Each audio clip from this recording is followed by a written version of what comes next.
Hi, I'm Tony Robertson. I've been with the department since 1998 as an inspector and a team leader. Today I would like to talk to you about vehicle safety on mine sites, particularly in the area of vehicle rollovers.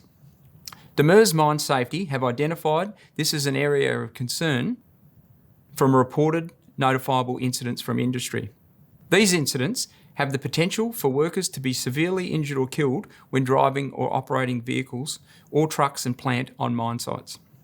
An analysis of the data was conducted to work out trends in these mining vehicle incidents, such as how many have occurred since 2017 through to June 2022, and what are the causational and contributing factors for these incidents. So why is this important? Any rollover of vehicles, trucks and plant can cause loss of life or serious injury, including severe psychosocial harm.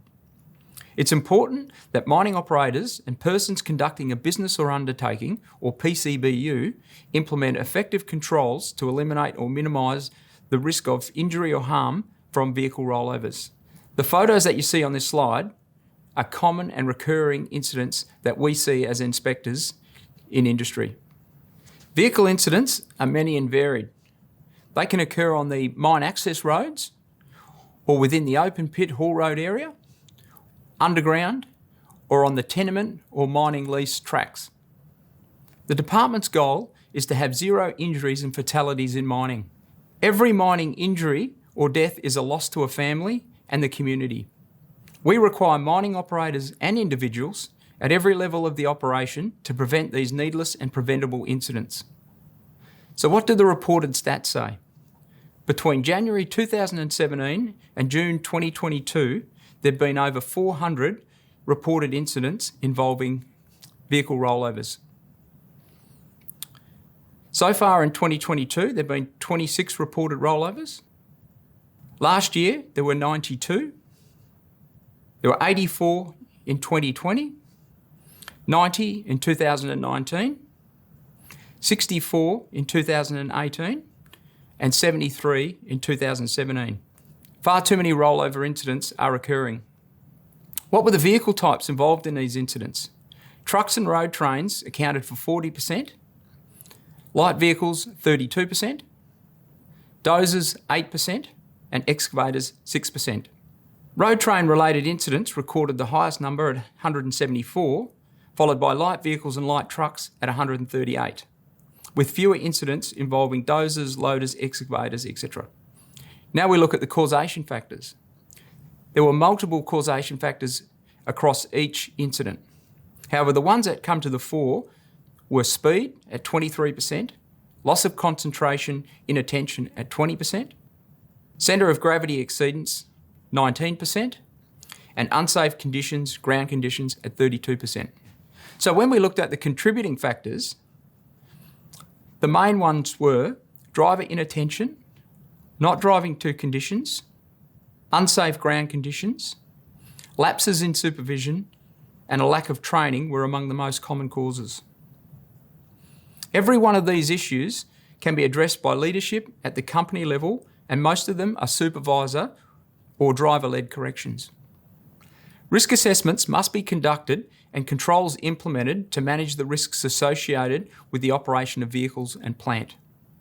Vehicle operation and traffic management is a principal mining hazard under the Mine Safety Management System. We should always look to eliminate a risk by implementing effective controls, and where this is not reasonably practicable, substitution or engineering controls should be developed and implemented. Here are some examples of elimination and engineering controls that can be implemented for vehicle-related incidents. All controls should be implemented under a hierarchy of hazard control. So elimination may include moving to an autonomous vehicle operation, if possible, road intersection and mine design, and then with engineering, it could be vehicle selection and design, in-vehicle monitoring systems, which look at fatigue, stability control for vehicles, collision awareness and avoidance systems, road maintenance strategies, vehicle maintenance strategies, and traffic management and control. To support substitution or engineering controls, you must implement administrative controls. Here are some examples. So development of safe systems of work, procedures, and the principal hazard management plans. Training and driver behaviour strategies. Control verification on the design of windrows, such as the material, width and height. Vehicle maintenance. Verification of competence of operators. Road condition monitoring and auditing of these. Supervision, as well as incident reporting and investigation to learn from incidents that have occurred, as well as communication and consultation with the workers on site.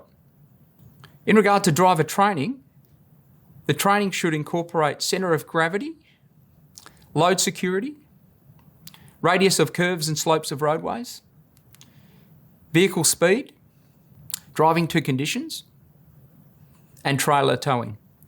Mine operators must conduct risk assessments for all vehicle or plant types on site and include the potential for rollover events and working on specific terrain.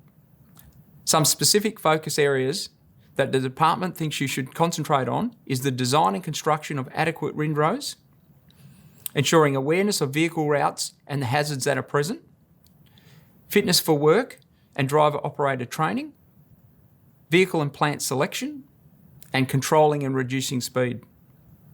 In March this year, new work health and safety laws were introduced.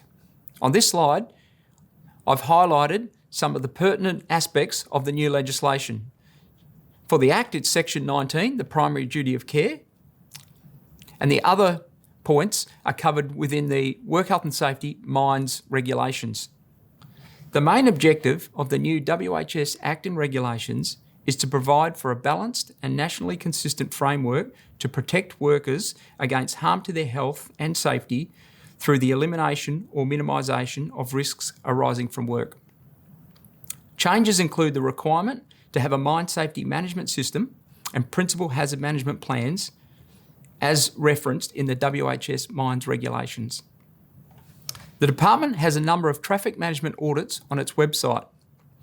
And this year, we've introduced a new one called the Traffic Management Fundamentals Audit. I'd encourage you to download this audit and use it at your mine site to check the controls that you have for vehicle safety and rollovers. Mine safety inspectors will be using this audit in upcoming inspections throughout the year. On the website, we also have safety bulletins from previous incidents that have occurred where people have been seriously injured or killed. I'd encourage you to download these and look at the control measures for each of these incidents.